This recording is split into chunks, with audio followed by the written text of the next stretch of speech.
তোমরা কে কে মাশরুম খেতে ভালোবাসো প্লিজ একবার জানিও। Hello everyone, welcome to my page crystal না স্নেহা ডে।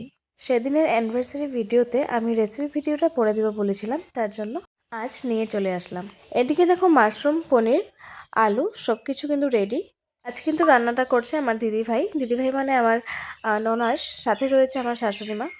তারপর কড়াইতে ফোড়ন দিয়ে দিল এলাইচি, দালচিনি, তেজপাতা আর হলো গুঁটো জিরে।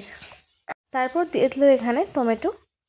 আজ কিন্তু বেশি কিছু আইটেম নয়, এখানে রয়েছে মাশরুম কারি, তারপর রয়েছে পনির কারি, বাটার পনির, তারপর রয়েছে ফ্রাইড রাইস। দিদিভাই কিন্তু রান্না করতে অনেকই ভালোবাসে আর অনেক ভালো ভালো আইটেম রান্না করে। অনেক দিন থেকেই ভেবে রেখেছিলাম আমি যে দিদিভাইয়ের একটা রান্না আমি ভিডিও শ্যুট করব, কিন্তু সময় হয়নি। সেদিন সময় পেয়েছি, তার জন্য দেখাচ্ছি। এদিকে দেখো কী কী মশলা দিচ্ছে, তোমরা সবাই দেখতে পাচ্ছ, আমি আর এখানে নাম মেনশন করছি না। ফার্স্ট রেডি করছে হলো আমাদের পনির। এখানে কিন্তু সব নিরামিষ আইটেমই ছিল। যে দিদিভাই রান্না করছে উনি কিন্তু কেকও বানান।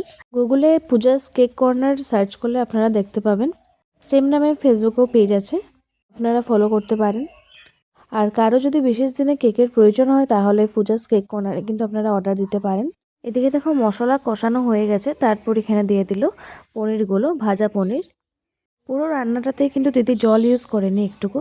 এদিকে পনির রেডি। তারপর কড়াইতে বসিয়ে দিল তেল, সরষে তেল, দিয়ে দিল গোটা গরম মশলা, সাথে তেজপাতা ছিল। আচ্ছা, বলতে ভুলে গিয়েছিলাম, আমাদের পনিরটা কিন্তু রেডি করেছিল দিদিভাই কাজু বাটা দিয়ে। খেতে কিন্তু একটু মিষ্টি মিষ্টি হয়, কিন্তু ভালোই লাগে। তারপর এখানে দিয়ে দিল গোটো জিরা, এদিকে আবার দিয়ে দিল একটু টমেটো পেস্ট, তারপর দিয়ে দিল জিরা বাটা। এদিকে ভালো করে মশলাগুলো কষিয়ে নিচ্ছে। আপনারা কিন্তু কে কে এভাবে খেতে ভালোবাসেন সবাই কিন্তু কমেন্ট বক্সে কমেন্ট করে জানাবেন। যারা যারা আমার পেজটা ফলো করা নেই, এভাবে নতুন নতুন রেসিপি ভিডিও পেতে আমার পেজটা ফলো করে দেবেন। পেজটার নাম হলো ক্রিস্টাল না স্নেহা দে। ফলো আসার সাথে সাথে আমি সবাইকে ফলো ব্যাক করে দেব। তারপর এখানে একটু রঙের জন্য দিয়ে দিল কাশ্মীরি লঙ্কা গুঁড়ো, এদিকে দিয়ে দিল হলুদ গুঁড়ো। আমি কিন্তু এমনটা মাশরুম রান্না করতে জানি না, বাট আজকে দেখছি। তারপর দিয়ে দিল এখানে পোস্ত বাটা। তারপর ভালো করে মশলাগুলোর সাথে মিশিয়ে নিচ্ছে। এভাবে কিন্তু মশলাগুলো নাড়াচাড়া করে একটু কষিয়ে নেবে। তারপর এখানে দিয়ে দিল মটরশুঁটি, আপনারা না দিলে এটা স্কিপ করতে পারেন। সাথে ছিল 3-4টে কাঁচা লঙ্কা। তারপর ভালো করে নাড়াচাড়া করে নিয়ে এখানে এখন দিয়ে দেবে ভেজে রাখা আলুগুলো। তারপর মশলার সাথে আলুগুলো ভালো করে মিক্স করে নেবে।